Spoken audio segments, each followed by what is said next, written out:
What's up, current and future disc golf addicts? It's that time of year again where we're going to be taking a look at the 2024 DSA Match Play Final with our reigning champion from 2023, Santtu, being challenged by Dominik, one of our recent up-and-comers here in the Netherlands on a hot streak in the 2024 season, especially towards the second half. So couldn't be more excited for this pair up in our final for the Zoetermeer edition.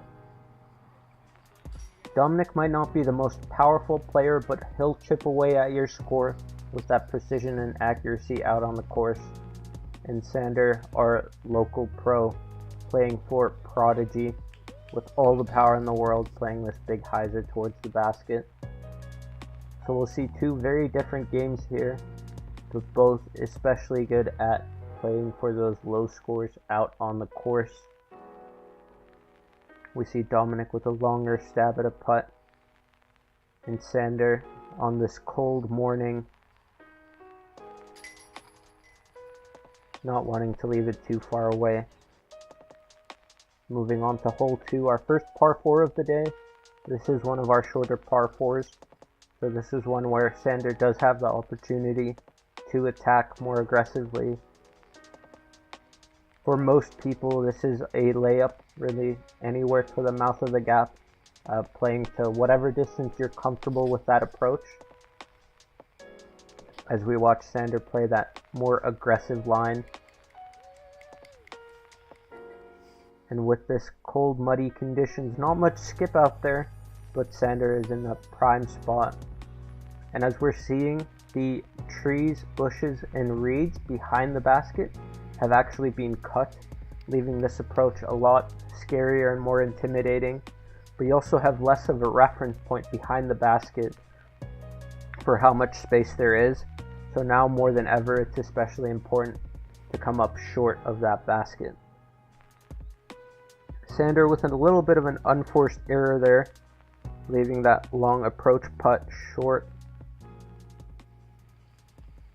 And off that great drive, he's going to be walking away with the par, but in match play format again, Dominik has the opportunity to go up one early.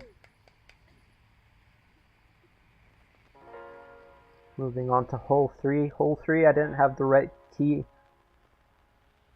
graphic here, but we're actually playing an extended version of the regular hole 3, which is a par 4, roughly coming in at 95 meters. Plenty of trees to find off the tee. It shapes up for a forehand flex shot. It's rolling. And we got a little bit of a tribute here to one of our DSA members, Todd.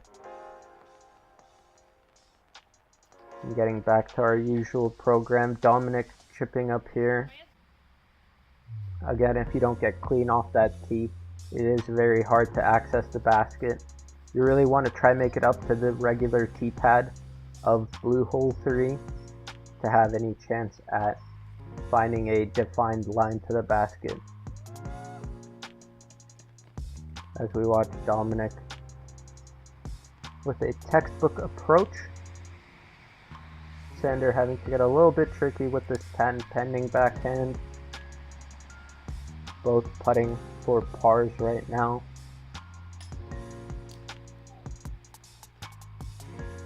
Dominik not able to convert there. Santtu with a little bit of branches to contend with this small bush, forcing the left side straddle around it.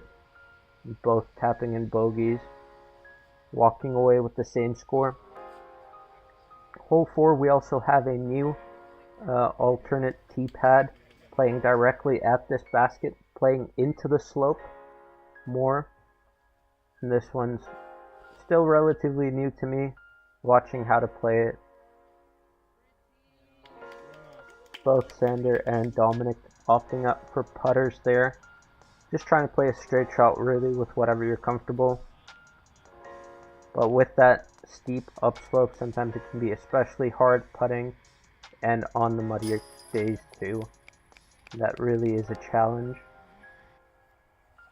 Sander clawing one back, bringing it back to tied. Hole 5, we're watching Sander likely play a mid-range here. Pretty much to perfection. The higher you can throw this shot up the middle, the safer it is, not really contending with that singular low tree.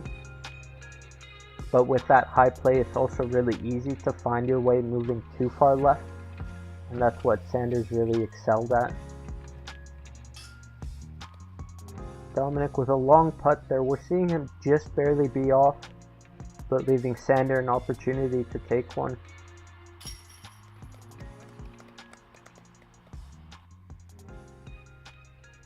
Hole 6, this is a perfect hole for Sander to really step up his game, and not one that many others would be expecting to birdie, but this is one is perfectly in Sander's wheelhouse. Dominik here, he's just looking to put one in play, clear the path, but this one ends up leaking a little bit more left than you might like. The only real challenge leaking left is this bush, and if you end up landing in it, the approaches to the basket can be especially hard. But Dominik deals with that well. Sander, the low drive off the tee, he's left with a long putt approach. Looks like he might have actually been running that, and this ends up in that medium distance. Focusing well and tapping in what should be a easy par. Moving on to hole 7, our 150 meter par 4, and the guys opted to play with a Mando, forcing this right side fairway. With Sander's power and distance, he's definitely looking to challenge this tightening point of the fairway, really push into that second landing zone, making that approach a lot easier. But he ends up leaking into the bushes. Dominik challenging the right side trees more than you would like. Plenty of room for error, and if you do end up hitting one of those trees, very likely to end up finding that OB. Dominik doing well with that awkward footing in the ditch and some of that frozen water.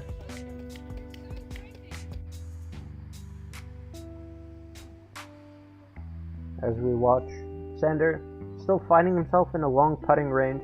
This is something that he's been especially good at giving those bids from, as we watch him do so.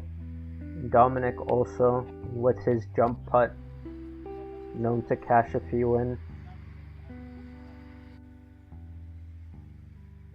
No harm, no foul there with some of the mistakes off the tee. Moving on to hole 8 after 2 pars. We're playing this par 3. Both Sander and Dominik are known to lean more heavily on their backhands, and so this one can be a little bit tricky, both disking down to mid-ranges. Dominik just leaving his a little bit lower. One where that left to right movement is especially important to control, as we were watching Sander just leak into these bushes in a really awkward position, trying to throw one up into the air and really hope for the best. Hole 9, Sander definitely a favorite on this hole with his distance again.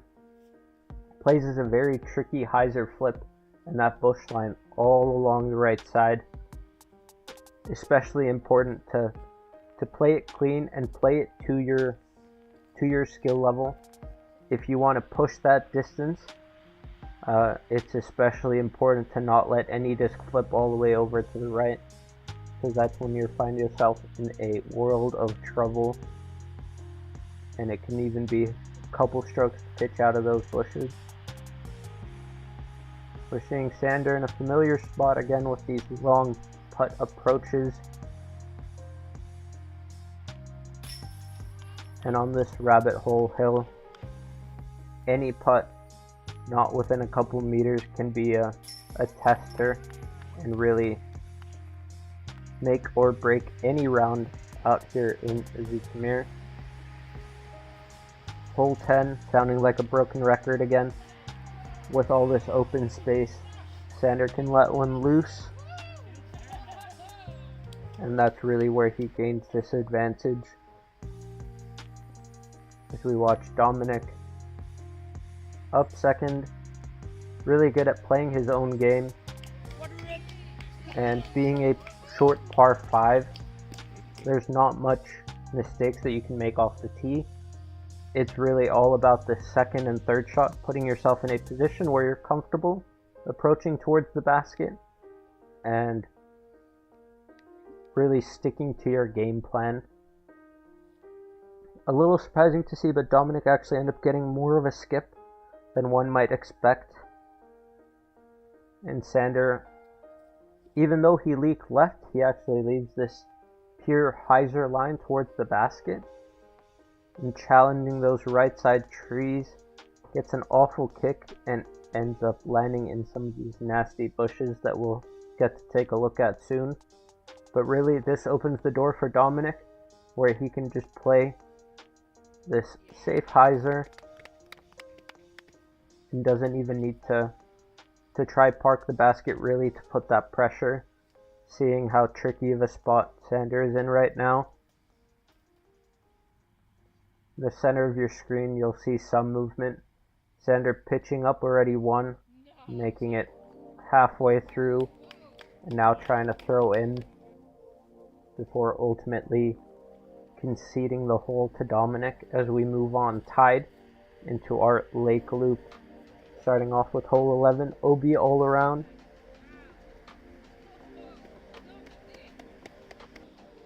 Dominik playing that pretty much to perfection. Just aim right of the basket, have something hyzer in, and really just trust your disc to not challenge that OB. As we're watching Sander, a little bit scary there for a bit, but getting that good skip off the pavement. Finding this safe pocket, but still pushing that deep left area of the grass. And now Dominik with another opportunity, as we watch him convert on that birdie putt. Hole 12, a tricky par 4 if you do not get clean off the tee. This one, Dominik playing really well at height. Even though it's scary challenging that right side with the reeds, he does that really well with a disc that's on hyzer the whole way and never really has a chance of flipping over. Sander playing that higher hyzer line, really spiking in towards that corner. And assuming you get clean off the tee, there's a couple different ways you can look at approaching this basket. We do have a Mando left on the rightmost tree, and Dominik opting to not really challenge that much, where Sander clearly taking that more aggressive line, trying to play that left to right movement towards the basket. And now we're looking at a long putt from Dominik to not lose the stroke that he just gained. And some back and forth here as we move on to hole 13. One of our newer holes, a safari hole combining 13 and 14 if I'm not mistaken, into what is most likely the hardest hole on the property. You do have a defined fairway, but to reach that first landing zone, you're looking at roughly 80 meters off the tee, or that second landing zone really around this basket of the original hole 13. Dominik doing really well to find it, and clearly playing for par here was his game. Chip around the corner with this forehand and hyzer. Sander now in a position where he does need to push towards the basket, with Dominik in really good position to look at taking his par. Just sliding it up that gravel path. Now Sander again with this deep circle 3 putt. Not much to be seen there, as we have these tap-ins.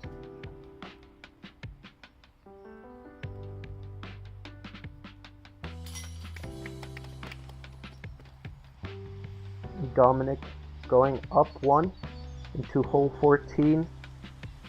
Hole 14. Make up your mind on what you want to throw, and throw it as straight as you humanly can. Dominik finding some trouble there on the left. Sander clearly playing a little bit more aggressive, challenging that right side, and seen all too many times as those aggressive kicks right into the water, as we see Sander's disc there. And Dominik pitching up to the path, and now playing his third, wanting to play towards the basket. And with that kick, he's actually fortunate to stay in bounds.